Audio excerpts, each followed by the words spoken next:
Ahora presenta.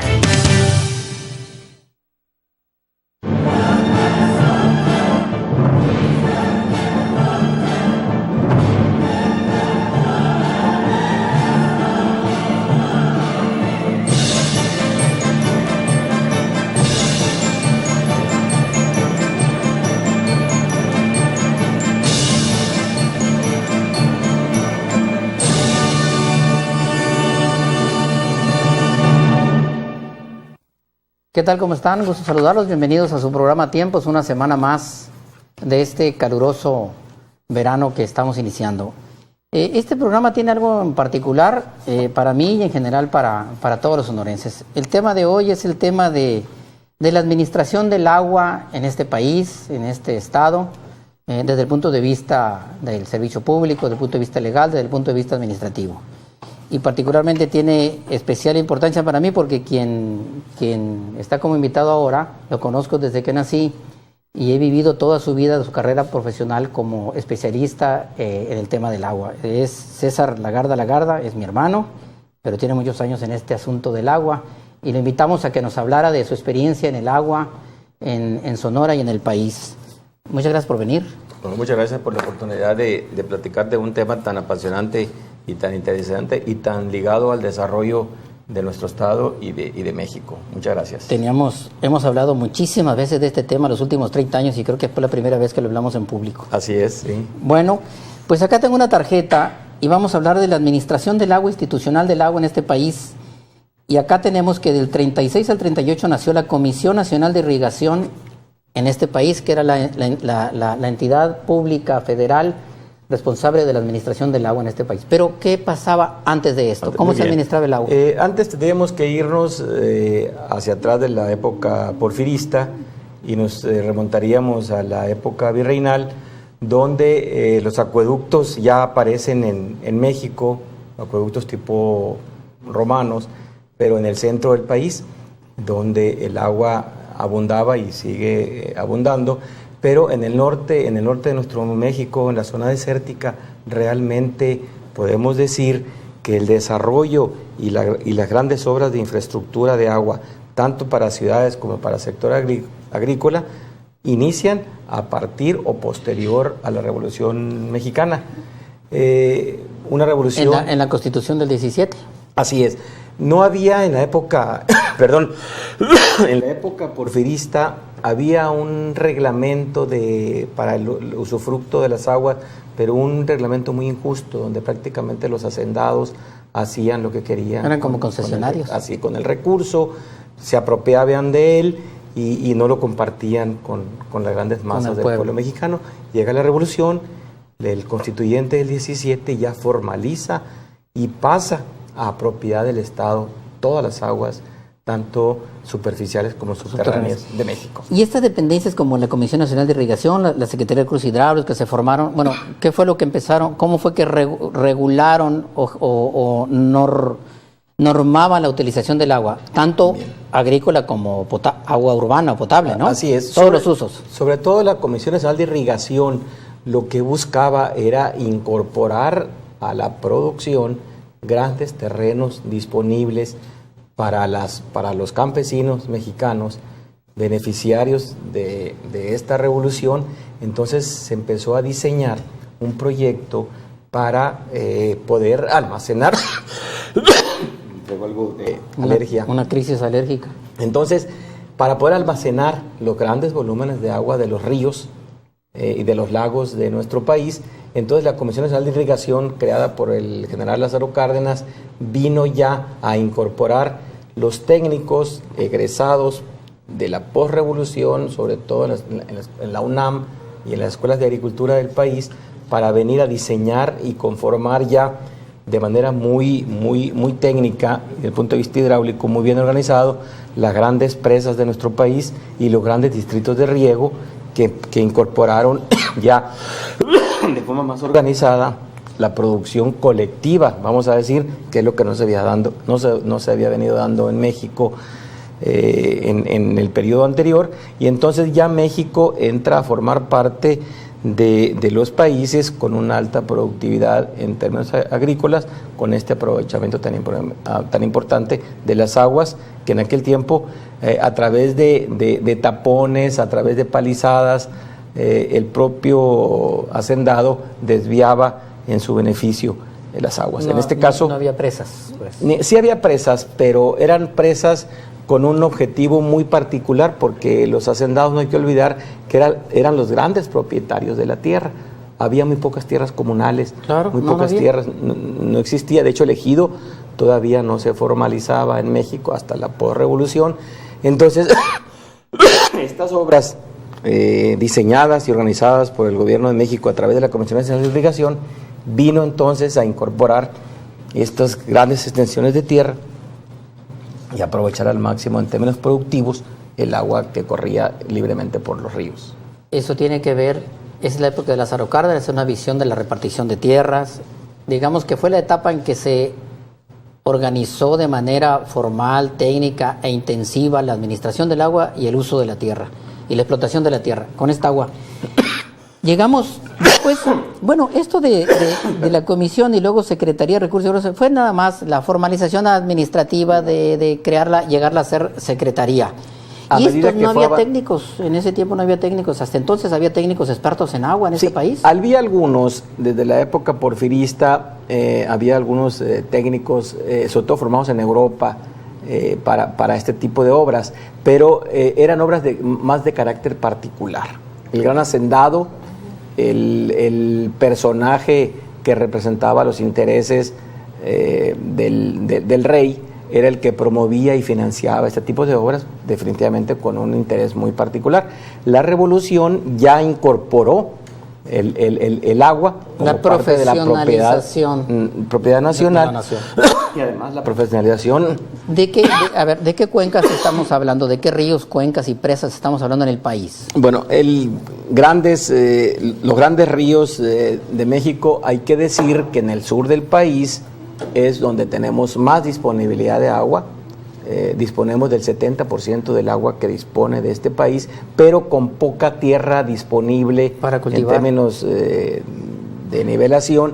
Y en el norte del país nos sobra tierra y nos falta agua. Entonces, el gran desarrollo de las presas fue precisamente en Coahuila, en La Laguna, en el norte, en Chihuahua, en Nuevo León y en Sonora, en Sinaloa. Y esas grandes presas del sur del país, como Tabasco, como Chiapas, Chicoacén, que son gigantescas, ¿de qué época son? Esas el Papaloapan, el Balsas. De la misma época, de la época de Lázaro Cárdenas, pero esas fueron diseñadas para abastecer energía eléctrica al país. Diseñadas para hidroeléctricas. Hidroeléctricas, fundamentalmente. Y las del norte para agricultura. Para desarrollo agrícola. Entonces, en Sonora, la primera presa que se construyó en esos tiempos fue la presa de la Angostura. La presa de la Angostura es la más desconocida del estado. ¿Dónde está? Es en la cuenca alta del río Yaqui.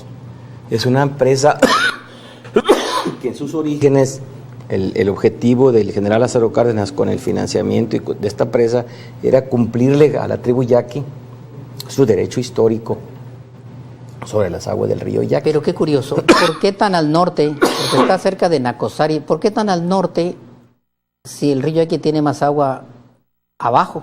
¿Por qué no la de abajo? Porque primero? Originalmente, hay una anécdota muy curiosa de esta presa. Originalmente esa presa era diseñada también para energía eléctrica.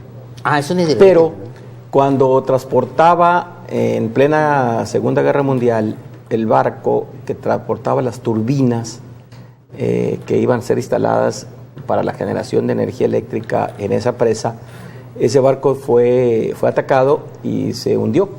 Entonces se perdieron las turbinas y es muy curioso, nunca se concluyó ese proyecto. No es una hidroeléctrica. No es hidroeléctrica, es una de control de avenidas. Es una cuenca pequeña, la del Bavispe, ¿no? Es la parte donde produce menos agua el río Yaqui, en la parte más alta. Entonces realmente ahí lo único que se hace es retener el agua y trasvasarla a la presa del Novillo. Que esa fue después. Esa ya fue después. Incluso la del Novillo es de las más recientes. Sí, 62. Así es, 62. porque primero se hizo la del Oviachic, primero se hizo la Velardo de Rodríguez, la Mucúzari y finalmente el Novillo. Uh-huh.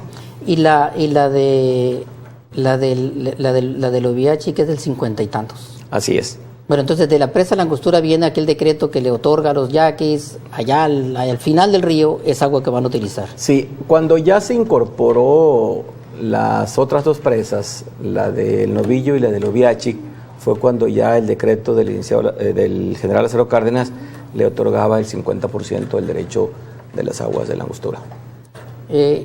Y luego, ¿qué impacto tuvieron esas presas en la actividad económica en Sonora? Bueno, fundamentalmente ahora sí ya tenemos agua. El gran impacto es uno de los valles más grandes y productivos de México, el Valle del Yaqui, que hay que decirlo, desde la época porfirista se le había otorgado en concesión esa zona al señor Conan para usufructuar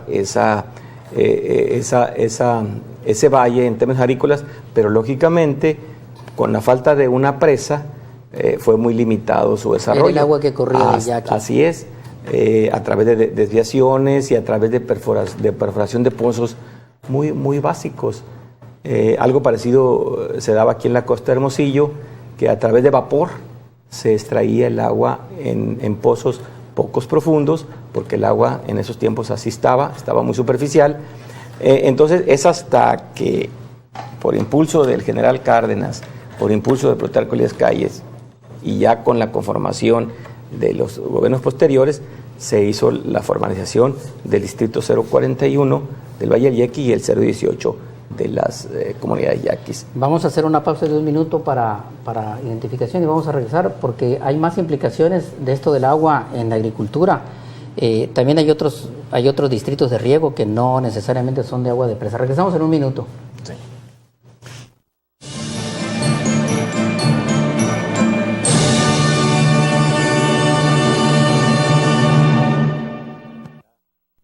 Regresamos a tiempos, estamos hablando del agua en Sonora. Bueno, ya vimos las grandes presas, el Oviachi, la Angostura, el Mocúzar en el Mayo, pero hay otras presitas en el río Mátape y hay unas presas en la zona desértica, el Saric, por allá. Así es, son las últimas 10 presas que se construyeron, 6 presas en la época del doctor ¿Y la de Hermosillo? Samuel Ocaña, las más recientes, y la del Molenito. Esa es la última que... Pero la Abelardo Rodríguez también fue construida como presa para riego de tierras. Sí.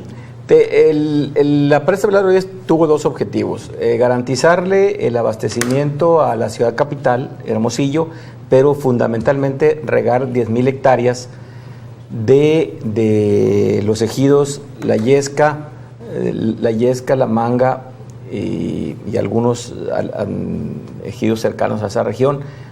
El origen fundamental era agrícola.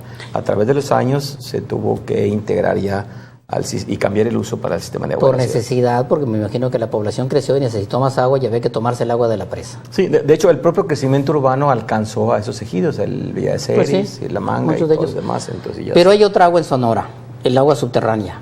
Hay también distritos de riego que se riegan con agua subterránea por bombeo, como son un poco de Empalme, Hermosillo y Caborca. Caborca y la costa. Sí, en la Comisión Nacional del Agua manejamos dos tipos de distritos de riego. Los que le llamamos agua rodada, agua que es de presas, donde ahí nuestra responsabilidad es entregarle a las asociaciones de usuarios los volúmenes de agua que salen por los canales principales de las presas. O sea, hay que administrar el agua que se almacena en las presas. Y el almacenamiento de las presas, porque hay que aclarar que las presas no dan agua, ¿no? Nada más almacena la lluvia. Así es. Entonces no siempre llueve igual, no siempre hay agua igual, y tiene que administrarse la distribución del agua en los distritos de riego. Por ciclos agrícolas. De acuerdo a la disponibilidad que hay. Acabamos de terminar los ciclos agrícolas de agua en el Valle del Yaqui y el Valle del Mayo. Ahorita no estamos entregando ni una gota de agua para uso agrícola. Porque no hay agua. Estamos en espera de que inicien las lluvias. Que se recarguen las presas. Así es. Con las lluvias que se avecinan. ¿Y el agua subterránea? El agua subterránea funciona de diferente manera. Ahí también el agua del acuífero es propiedad de la nación, lo administramos la Comisión Nacional del Agua, pero se otorgan concesiones de manera individual.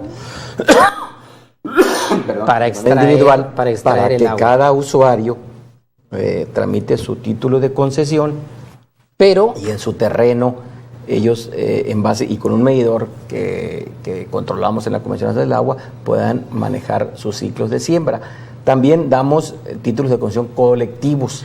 Pero hay que aclarar también que los acuíferos no dan agua. Tampoco. Almacenan agua que se filtra de las mismas lluvias. En los dos casos dependemos de las lluvias. Sí.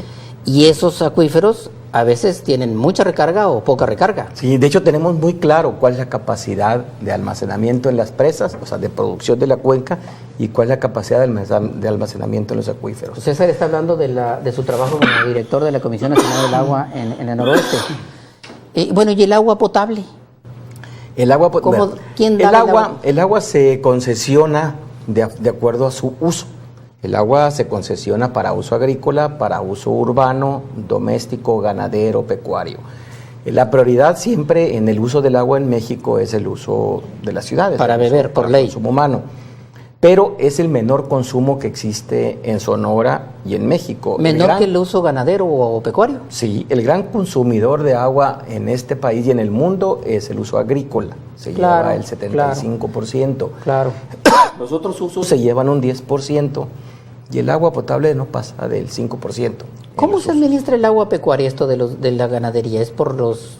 Ellos también tienen dos formas. Pueden hacerlo a través de pequeños represos, que les damos su título de concesión para que puedan disponer agua en represos. Para que beba el ganado. Así es. O pozos perforados, pequeños pozos, porque son de un uso no tan intensivo como el de la agricultura, para que puedan también darle de beber a los animales.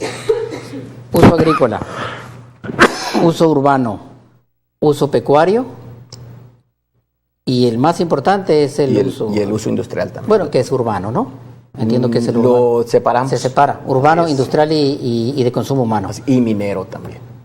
Las minas... También tienen derecho y se les otorga su título de concesión. ¿Y consumen mucha agua? Grandes cantidades de agua. Otro de los altos consumidores de agua en Sonora y en México y en el mundo es la minería, pero no llega a los niveles de la agricultura. La agricultura sigue siendo el gran uso por la necesidad de alimentación y por la obligación. Bueno, esa es la función que ejerce, que hoy en día, después de secretarías y secretarías, la Comisión Nacional del Agua, que nació en 1989, exclusivamente dedicada a administrar y regular el sistema, el agua de este país. Todo el agua de este país. ¿Ese es un modelo de otros países o es un modelo nacional? Originalmente es un modelo francés, pero finalmente se adaptó, por eso se maneja por cuencas. El modelo francés se originó en la distribución del manejo del agua en el país. ¿De las cuencas de los ríos o de las cuencas de qué? De los ríos. Perdón. Porque en México se hizo una distribución del manejo de la Conagua a través de 13 grandes cuencas. Una de ellas es la del noroeste, que abarca. La sede es Hermosillo, que abarca todo Sonora y buena parte de Chihuahua. ¿Y qué ríos? El río Mayo, el río Yaqui, el río Mátape, los ríos del centro del estado, que es el Alto Noroeste, que es el Magdalena, el Sonora, el que pasa por el de Caborca y una serie de pequeños ríos. Finalmente, son 3 grandes cuencas, pero son aproximadamente alrededor de 60 subcuencas las que están en esta región. En ese territorio. El río Yaqui nace en Chihuahua. Así es, nace a la altura de Ciudad Guerrero, un poquito más arriba, y desde allá es responsabilidad del organismo de Cuenca del Oeste y depende de aquí de Hermosillo. Y tiene que ver con todas las poblaciones, con todos los campos agrícolas, con todos los ranchos y con todo lo que se haga en ese territorio. Así es, todos los usos deben ser regulados, administrados y autorizados por la Comisión Nacional del Agua a través de títulos de concesión o permisos. ¿Se paga por eso? Sí, se paga una cuota para poder anual, para poder tener derecho a hacer uso de estas aguas. Dependiendo del destino, es como realmente es el costo del agua. Estoy leyendo aquí los consejos de cuenca. ¿Qué es el consejo de cuenca? Sí, es un órgano auxiliar de la Comisión Nacional del Agua para ejercer las funciones en estas 13 cuencas. Participa es la ciudadanía de los diferentes usos. En cada consejo de cuenca tenemos 3 en Sonora, la del río Mayo, la del río Yaqui Mátape y la del Alto Noroeste. se conforman por todos los usuarios, representantes de todos los usuarios, de uso agrícola, los que mencionaba ahorita, minero, industrial, urbano. Se conforman por 32, 33 representantes y nosotros recogemos sus planteamientos, sus necesidades y sus inquietudes para poder llevarlas a las políticas de operación y las políticas públicas que implementa la Comisión Nacional del Agua en cada región. Seguramente la gente quiere saber y está pensando, sobre todo la gente del sur de Sonora, la presa nueva que se está construyendo en este país. Los pilares, en este estado, los pilares que tú y yo conocemos desde que nacimos. Así es. ¿Esa presa para qué se está construyendo? ¿Para qué va a servir? Es una presa que tiene varios objetivos. Técnicamente le llamamos de control de avenidas. Es lo que pretende esa presa es controlar las avenidas picos, las avenidas máximas que corren por el río Mayo, los excesos para mejorar la operación y el almacenamiento de la presa Mocúzari, que es la que está abajo. No es una presa de almacenamiento, como dijimos, es una presa. Ya no puede ser de almacenamiento porque todos los ríos de Sonora ya tienen presas suficientes para almacenar el agua de... ¿No la vamos a ver nunca llena? Sí, el pronóstico es que cuando haya lluvias extraordinarias se va a llenar esa presa, pero va a durar 9 días nada más el almacenamiento. De manera automática la va a transferir a la presa del Mocúzari. Por eso se llama de control de avenidas. Esas lluvias extraordinarias suceden en Sonora, porque yo recuerdo hace poco en Álamos, la gran tromba. El 95, la tromba del huracán Ismael y el huracán Fausto. Esa agua extraordinaria es la que va a controlar, no almacenar. Controlar todos los grandes ciclones, todos los ciclones que entran a las costas sonorenses, automáticamente nos generan lluvias extraordinarias, Esas presas es muy curioso, por eso se llaman rompepicos. Es el nombre técnico de la presa de los Pilares. El pico de la... Así es, para controlar y romper ese exceso que en un momento dado, históricamente así ha pasado, le hace daño a las poblaciones del Bajo Río Mayo. Con esta presa se va a evitar. ¿Por qué les hace daño? ¿Qué pasa si porque en el manejo de operación de la presa del Mocúzari, si nos toca con un gran almacenamiento la entrada de un ciclón y de una lluvia extraordinaria, por obligación tenemos que desfogar el agua. Y entonces, con volúmenes muy grandes que inundan parte de Navojoa, parte de Bacobampo, Guatabampo, e incluso inundan tierras agrícolas. Con esta presa de control de avenidas ya no va a ser necesario desfogar las famosas inundaciones desde que éramos niños y del 48 y la del 68 del siglo XIX ya no se van a inundar. Ya no se va a hacer porque todo se va a controlar en términos de operación y de mayor almacenamiento de la presa Mocúzari. Entonces va a detener el agua 11 días esa lluvia extraordinaria. 11 días. En lo que se administra la que está más abajo, que es la del... Dependiendo del almacenamiento.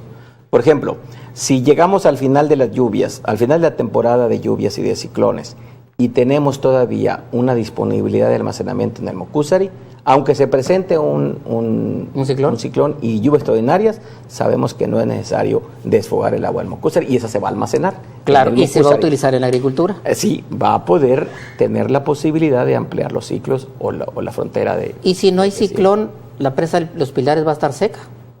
Bueno, en la historia la presa del Mocúzari nunca se ha secado y la presa de los Pilares va a poder almacenar 25 millones siempre.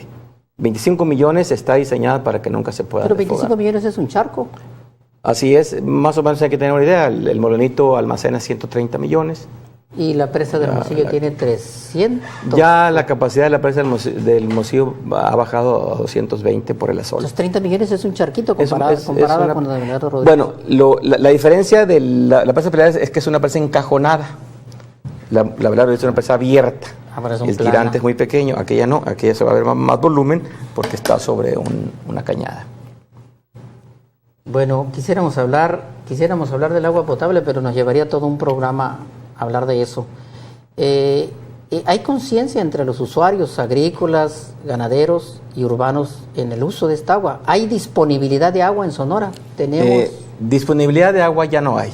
Todos los acuíferos, todas las presas, el volumen disponible ya está concesionado, tanto para uso agrícola, para todos los usos. Lo que llueve y se almacena ya está concesionado y listo para ocuparse. Ya tiene dueño, le decimos nosotros. Dueño Pero la población ha crecido urbana y se consume más de hace 50 años. Lo que pasa es que hay que tener presente lo siguiente, la demanda de agua potable en términos de disponibilidad no es tan grande y siempre la prioridad va a ser el agua para consumo humano. Y sí tenemos que ir avanzando mucho en el uso eficiente del agua. Hemos dado grandes pasos, pero nos falta todavía mucho camino por recorrer. Los agricultores han cambiado sus técnicas, ya no es inundación de agua. Pero todavía nos falta más. Las ciudades también, los usuarios, los ciudadanos, nos falta utilizar de una manera más racional y consciente. Como el modelo de Israel que conociste. Así es, el modelo de Israel pues llega a extremos de la perfección. Gota por gota. Así es, entonces en Sonora sí tenemos mucho camino por recorrer. Y esa disponibilidad o ese ahorro nos va a dar más disponibilidad para incorporar más tierras al cultivo, para poder darle agua a más ciudadanos. Y pues tampoco hay que olvidar que las tecnologías modernas nos permiten ya voltear al mar y ahí el agua es... ¿Va a llegar el momento que vamos a tener que tomar agua de mar, de salada? Sí, hay regiones porque en México. Las lluvias en las cuencas son las mismas desde hace millones de años. No ha cambiado la cantidad de lluvias, la precipitación y demás. ¿Según crezca la población? Sí, al contrario, cada vez el cambio climático es presente, cada vez las lluvias son menores. En el registro que tenemos histórico de la Conagua, cada vez llueve menos. La deforestación, la contaminación está presente, es un hecho. Entonces, por eso es el llamado que siempre estamos haciendo nosotros en la Comisión Nacional del Agua a todos los usuarios del agua, que es un recurso pues no renovable y que tenemos que cada vez tener más conciencia y ser más eficientes en su uso. ¿Te podemos invitar a un otro programa para hablar solamente del agua potable? Sí, porque el tema de la historia del agua en Sonora es también muy interesante, así como hemos visto que el gran desarrollo agrícola se da en Sonora y en México a partir de la revolución. En el caso del agua viene siendo también algo muy similar. No podríamos terminar nunca de este tema del agua, sobre todo aquí en Sonora, que tenemos un ambiente tan desértico y tan escaso de agua. Pues todo se basa en el ciclo del agua que nos enseñaron en 5º año de primaria, ¿no? Creo que así es, y tiene límites. Entonces, pues con esto terminamos por ahora. Vamos a volver a hablar después del tema del agua potable y nos vemos la próxima semana con otro tema igual o más interesante que este. Muchas gracias.